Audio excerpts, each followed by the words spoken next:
forja dos grandes empresários e, por que não, dos grandes homens e mulheres, é certamente uma das maiores dificuldades que existe para que possa ser superada. Outrora disse um grande pensador: as grandes batalhas são sempre reservadas aos grandes homens, e nós acrescentamos, também são reservadas às grandes mulheres.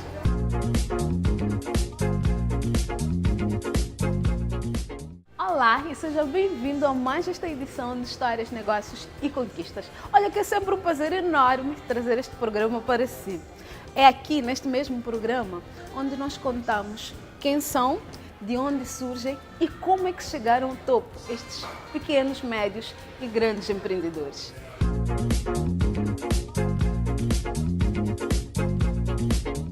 Mesmo tendo nascido em Maputo, a tal cidade que se confunde com a terra prometida, tudo o que se lembra da sua infância, a Marta Machule, resume-se à pobreza, à miséria, a sua mãe analfabeta, já divorciada do seu pai, e os seus 8 irmãos, que muitas vezes não dormiam durante a madrugada porque tinham que estar na fila do pão para poder garantir o seu sustento. Acompanhe a entrevista desta, que é hoje uma grande empreendedora, Marta Machule.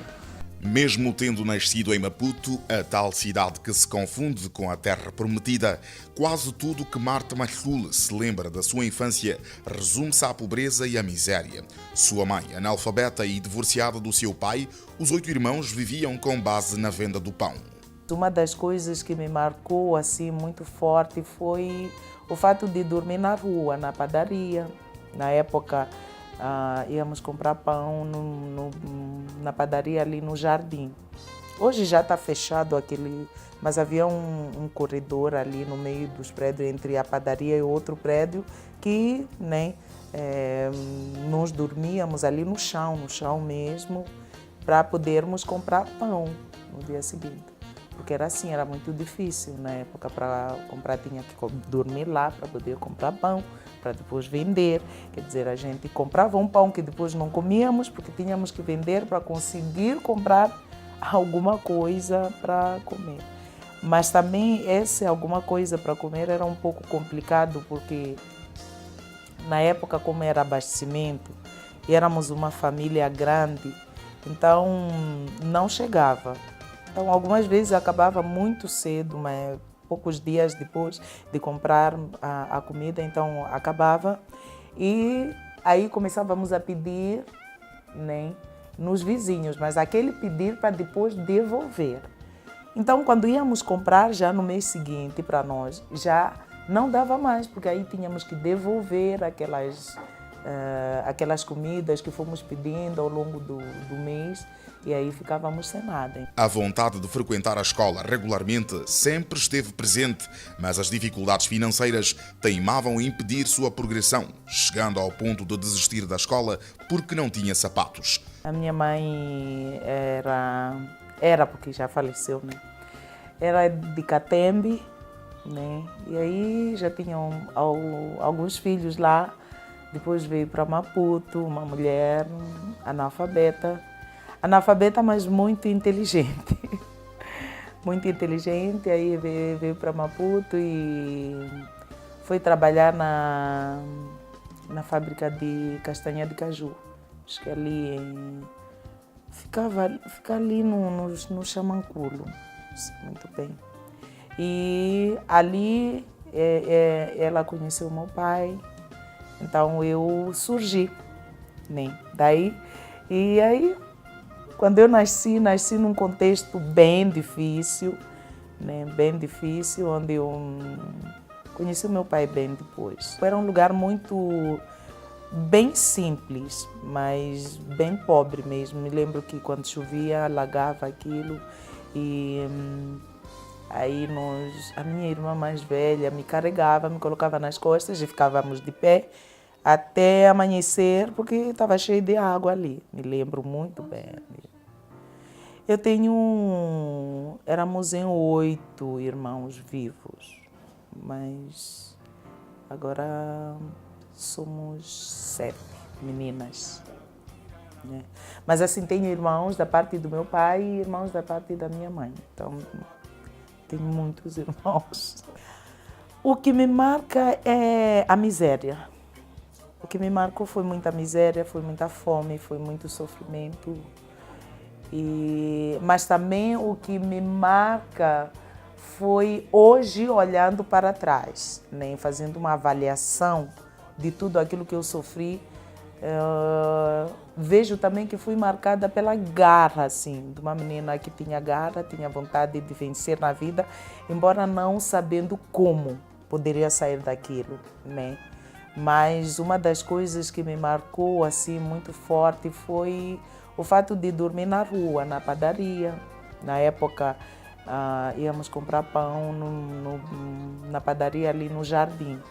Hoje já está fechado aquele, mas havia um corredor ali no meio dos prédios, entre a padaria e outro prédio, que, né, nós dormíamos ali no chão. Voltou à escola alguns anos depois e, numa classe avançada, teve de frequentar a formação de professores em Namacha, mas a falta de condições a impediu de dar este passo. Nesta altura, com 15 anos, intercalava o local de moradia entre a casa da irmã e da madrasta. Depois tentei de novo voltar para a escola, mas aí depois passei para a 6ª série.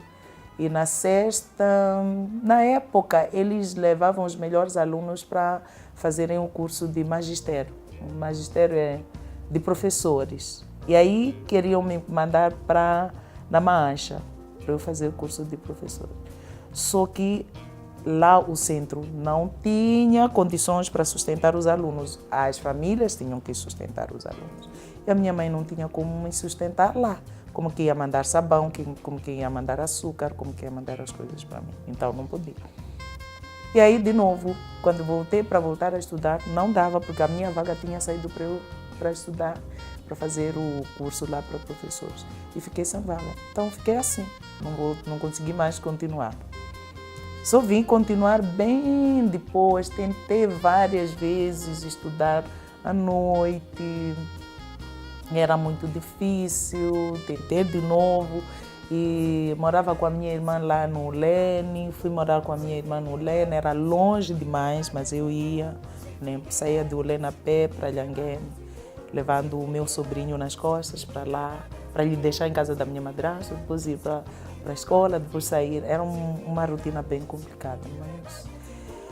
E aí chegou o momento que eu desisti, achei melhor parar. Mas dentro de mim havia uma vontade de que alguma coisa poderia ser diferente. Não sabia como, mas eu acreditava que alguma coisa poderia ser diferente.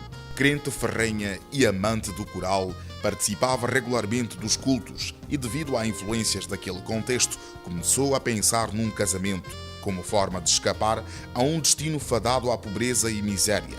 Por ironia do destino, ou obra de Deus, conseguiu um marido que lhe abriu as portas do mundo dos negócios. Fui morar com a minha irmã, que morava em Ulene, e depois ela me mandou para ir para...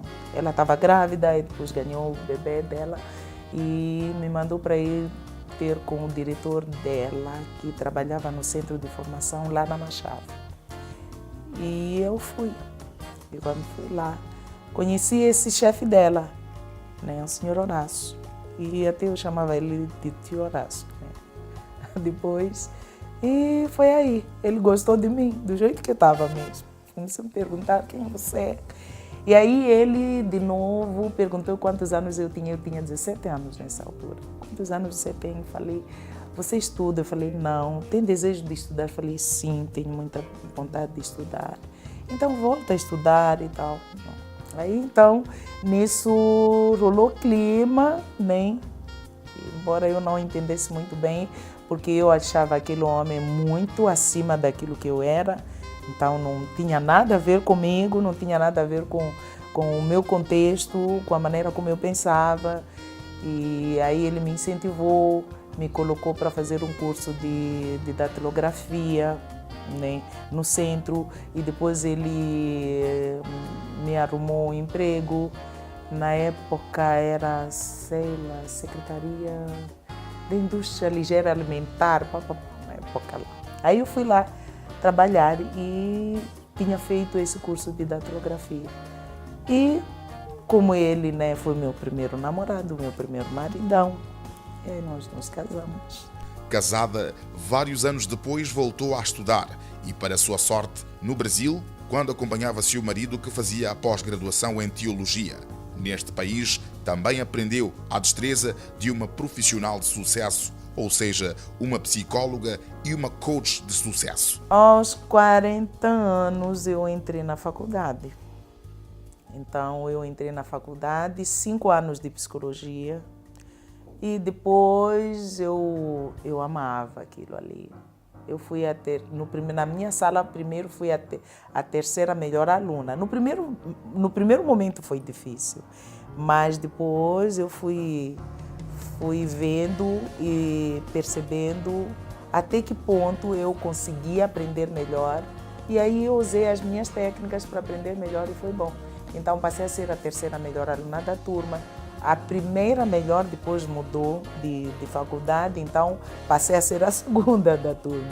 E dali até terminar eu fui muito bem, ganhei todos os certificados dos melhores alunos. E até no 5º ano, que eles não davam certificados, porque era o ano dos estágios e tudo, eu ainda ganhei. Então a minha concentração foi saúde mental, clínica e organizacional. Quando eu trabalhei, o tempo que eu estagiei durante um ano numa empresa lá, eu percebi que para trabalhar com a parte motivacional e seleção, recrutamento e seleção e tudo assim, eu precisava de algo mais, não só psicologia. E foi quando eu comecei a ver, tinha uma professora que sempre falava, Marta, essa área de coaching é muito bom se você for trabalhar nas organizações. E aquilo ficou na minha cabeça. Então, quando eu terminei, eu comecei a ir atrás para entender mais sobre o coaching. O que é coaching? O que isso pode agregar para mim? Os frutos de vários anos de dedicação já eram visíveis no seu trabalho e na sua vida, mas foi preciso regressar a Moçambique para que Marta Machul criasse a empresa Conexão Superação, que agregava quase tudo o que aprendeu durante os mais de 15 anos passados no Brasil. Eu já na época de faculdade, eu atendia na faculdade, na clínica da faculdade e atendia também nessa clínica da minha colega. Então, sempre atendi lá, tanto processos de coaching como terapia, né? Eu sempre atendia lá. Então, quando eu voltei, quando eu senti a necessidade de poder criar a minha própria empresa, trabalhando com coaching individual e em grupo, palestras, né, cursos, treinamentos. Então, eu acabei criando essa empresa aqui em Moçambique. A Conexão Superação é uma empresa emergente, mas com grande potencial de crescimento. Tem apenas 5 voluntários e opera num mercado ainda pouco explorado no país.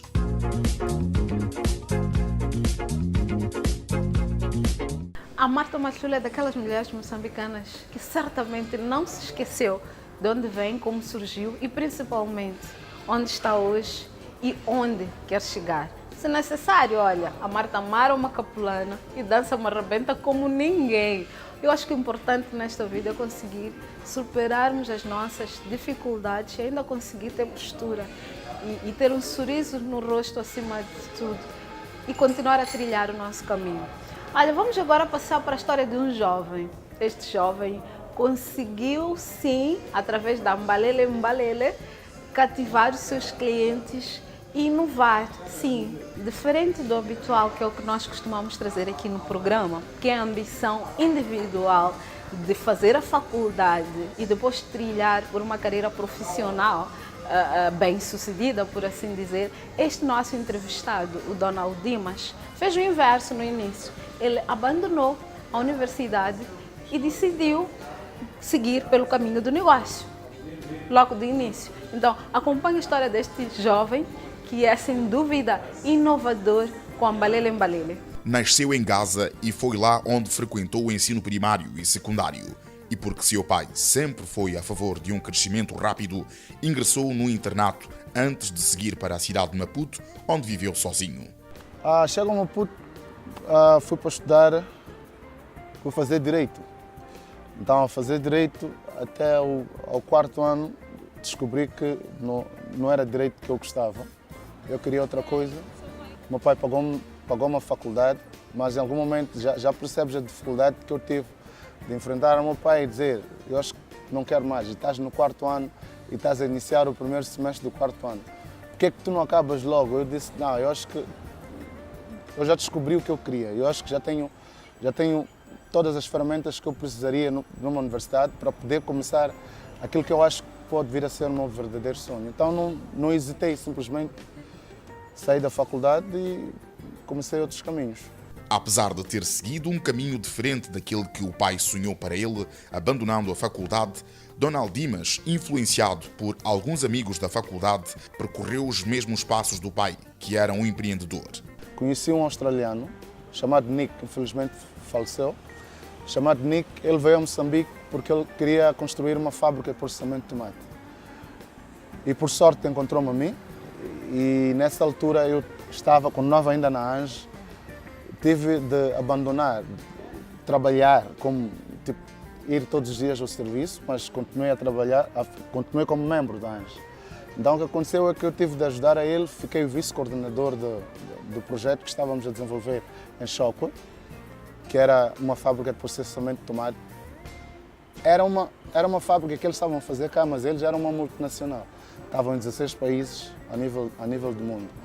Então neste momento eu conheci alguém que era praticamente o CEO de uma multinacional que está inserida em 16 países. E tudo que eu encontrei naquele momento foi a modelagem certa que eu estava a precisar naquele momento, para poder perceber: eu preciso me inspirar em alguém. E o Nick apareceu justamente na altura que eu estava a precisar de alguém como o Nick para poder seguir o meu sonho acima de tudo. Quando o seu ídolo morre, Dimas decide abandonar o emprego e começar algo novo. Neste âmbito, o empreendedor também vende o seu carro como forma de ter dinheiro suficiente para as despesas da nova empresa, a Mbalele Mbalele. Eu já não tinha muita motivação, porque a primeira grande motivação que estava ali era ele mesmo. Era a pessoa, eram os ensinamentos, era eu perceber como é que ele conseguiu chegar, como é que ele conseguiu construir um império. Depois disso, não me apeteceu mais continuar, embora tinha um bom salário, tinha casa, tinha muitas coisas, mas foi um momento, definitivamente para mim, foi um momento que eu disse: não, eu já não vou mais continuar aqui. E mais uma vez tive de decepcionar, quer dizer, hipoteticamente decepcionar os meus pais, porque eles entenderam que já está bem integrado, já tem um bom serviço, já tem casa, já tem tudo. E voltar a sentar, depois de ter sentado e dizer: não, eu já terminei a faculdade, aqui, eu já não preciso mais. Voltar a sentar com eles e dizer: agora também já não vou continuar naquela empresa. Então, em algum momento, provavelmente tenham pensado que o nosso filho está perdido. Mas foi preciso ter a coragem, fazer-lhes perceber que não, eu vou tentar resolver a minha vida de uma forma diferente. Provavelmente daqui a algum tempo vocês vão notar a diferença. Então foi onde vendi o meu carro, o único que eu tinha, e depois usei o dinheiro para abrir uma empresa. E a empresa chama-se Mbalele Mbalele. A empresa carrega exatamente o nome do seu produto, ou melhor, do jogo Mbalele Mbalele, que traz um conceito novo para o país, estudar brincando, como forma de incentivar aos estudantes a interessar-se pelo assunto. Eu desenvolvi um jogo baseado em cultura geral. Ou seja, eu busquei tudo o que é importante saber sobre a cultura geral moçambicana e também sobre os princípios básicos de todas as disciplinas curriculares, coloquei dentro de um jogo. É na senda do educar brincando. Eu entendi que as pessoas, o estudante, começa a não ter muito interesse numa sala de aulas comum. Ou seja, chegar na sala de aulas, sentar, abrir o caderno e começar a passar a matéria, fazer o TPC e tudo mais. Isso não motiva o estudante acima de tudo. Então eu arranjei uma forma de colocar a escola dentro de um jogo. Fazer com que eles vão atrás do jogo, mas ao mesmo tempo saem de lá totalmente estudados. E o Mbalele Mbalele, o nome Mbalele Mbalele, é que este jogo, para acontecer, precisa de 4 pessoas no mínimo. E essas 4 pessoas é a mesma coisa que nós tínhamos quando éramos mais jovens, quando brincávamos Mbalele Mbalele, um chuchubanga, sozinho não era possível brincar, 2 pessoas também não animava, e quanto maior fosse o número, melhor ainda. Então é aquela socialização que nós buscamos. Eu levei o conceito de socialização, de socializar, e trouxe para este jogo agora, hoje. Umbalele Mbalele tem 2 anos e neste período já foi introduzido para alunos de várias escolas. Desta interação, Donald Dimas diz ter descoberto uma realidade preocupante no que se refere ao ensino no ensino público e privado. O jogo foi feito para idades mínimas de 15, este jogo, mas nós estamos a desenvolver outros para idades mínimas de 7 até os 14.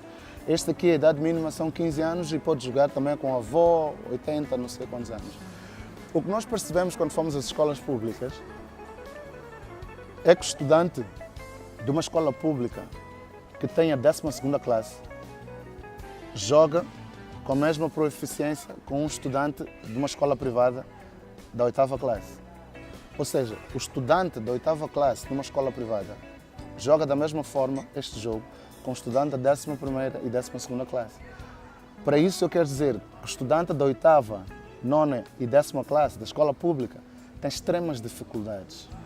Provavelmente porque eles tenham crescido em um ambiente onde não tem, se calhar, televisão, não tem muita informação, não tem possibilidade de ter internet, não tem todas as possibilidades que os filhos das pessoas que levam para as escolas privadas têm. Então, esse é um fracasso. Não é um fracasso, na verdade, mas é uma situação que eu notei e que fez-me continuar a achar que isto deve ser uma causa e não necessariamente um negócio. E é por isso que agora tenho tentado, de todas as formas, encontrar parceiros para colocarmos o jogo nas escolas públicas, acima de tudo. As escolas privadas foram as primeiras a contactar-me e nós também já estamos a começar a conversar com elas para poder colocar o jogo. Mas as escolas públicas têm um problema, é o MINED, depois são as burocracias e um monte de coisas, mas é uma solução que nós estamos a trazer. O jogo Umbalele Mbalele é inspirado num outro sul-africano, mas difere-se deste pelo fato deste ter mais conteúdos sul-africanos e mundiais e os de Umbalele Mbalele têm mais de 70% do conteúdo nacional. Mais de 700 cópias do jogo já foram vendidas e o jogo custa 1.800 meticais.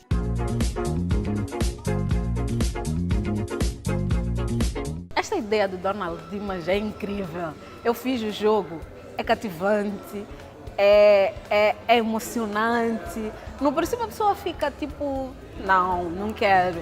Mas depois entras no flow, no feeling da coisa e é muito divertido. Vale a pena ter um desses jogos em casa e vale a pena principalmente as instituições, as nossas instituições cá em Moçambique aderirem, porque ajudam muito os nossos estudantes a ter um raciocínio rápido. Olha, depois dessa história da Donald Dimas e também da Conexão e Superação, que é a Marta Mantluli, que também tem uma história de vida incrível, vamos passar agora, ou melhor, vamos chamar agora a Fadira.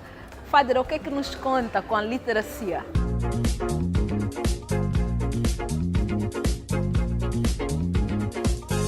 Saudações angélicas, saudações telespectadores. O Instituto para a Promoção de Pequenas e Médias Empresas traz novas dicas de como melhor podemos gerir os nossos negócios. Antes mesmo das dicas, quero felicitar os empreendedores pela história de superação, coragem e persistência. Coragem sim. Já imaginaste em abrir mão da sua faculdade e do seu emprego para correr atrás de um sonho e esse sonho tornar-se realidade? Foi o que aconteceu com a empresa Umbalele Mbalele, que através de um jogo conseguiu despertar habilidades e competência das pessoas em desenvolver atividades de maneira rápida e persistente. Mas nada disso adianta se a empresa não tem noções de como melhor gerir os negócios. Dos empreendedores entrevistados para o programa de hoje, o Instituto para a Promoção de Pequenas e Médias Empresas traz 2 dicas essenciais de como melhor gerir os seus negócios. A primeira dica: faça o planeamento estratégico. Caro empreendedor, dedique um tempo fazendo planos de maneira estratégica, definindo a missão, a visão, os objetivos e deixar bem claro onde a empresa pretende chegar. Para deixar bem claro onde a empresa pretende chegar, o empreendedor deve desenhar um modelo de plano de negócio para a sua empresa, que mostra a situação real, onde a empresa está e onde a empresa pretende chegar. E também a empresa deve conhecer o público-alvo e também os seus clientes. A segunda dica que deixo é a gestão de marketing. A gestão de marketing é muito vasta, mas o empreendedor deve ter em conta que antes de entrar no mercado, deve conhecer a estrutura do mercado, deve fazer uma análise SWOT do mercado, conhecendo as forças, as oportunidades, conhecendo as fraquezas e ameaças que existem no mercado, no ramo da atividade que pretende penetrar no mercado. Para isso, torna a empresa mais competitiva e eficiente no mercado. Essas foram as dicas para o programa de hoje. Venha ao IPEM, obtenha apoio na elaboração de planos de negócio e de planos de marketing através dos nossos centros de orientação a empresários localizados nos seguintes pontos. Na Zona Sul, Maputo, Matola, Manhissa. Na Zona Centro, Tete e Xuta, Catandica, Caia, Mucuba e na cidade da Beira. Na Zona Norte, Core de Nampula e Core Pemba. IPEM, existimos para as pequenas e médias empresas.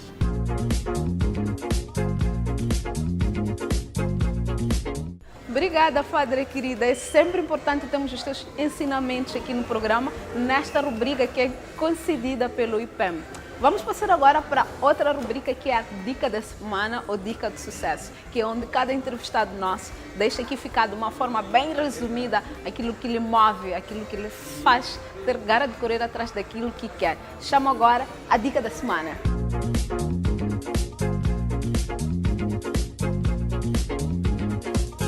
Primeiro, tem que entender que você não nasceu por nascer. Você não nasceu para viver e morrer. É a primeira coisa que a pessoa tem que ter em mente para ter o sucesso. Porque se você não entende dessa maneira, como que você vai sonhar um sucesso? Você acha que você nasceu para viver e depois morrer. Então, essa é a primeira dica, saber por que nasceu. E eu pensei dessa maneira, por que eu nasci. Segundo, eu entendi que o sucesso dependia de mim. Depende de mim. Ninguém vai me dar o sucesso se eu não acreditar em mim. Eu tenho que acreditar em mim. Mas tenho que acreditar em mim em quê? Você só acreditar em si não sabendo qual é a sua missão de vida é vazio. Então, para você ter sucesso, você tem que saber que sucesso é esse? Qual é a área? O que você quer fazer? E acreditar naquilo que você quer fazer. Investir naquilo que você quer fazer. Um fracasso não pode definir o término, um fracasso não pode definir a si como pessoa. Nós só aprendemos melhor o empreendedorismo se fracassarmos. E todas as vezes que tu fracassas, tu ficas cada vez mais consistente e és testado a tua capacidade de resiliência e é assim como tu consegues se ingrar na vida e atingir o sucesso. Não me considero sucedido, mas eu acho que já passei algumas fases de tal forma que posso dizer isso com muita firmeza que realmente funciona.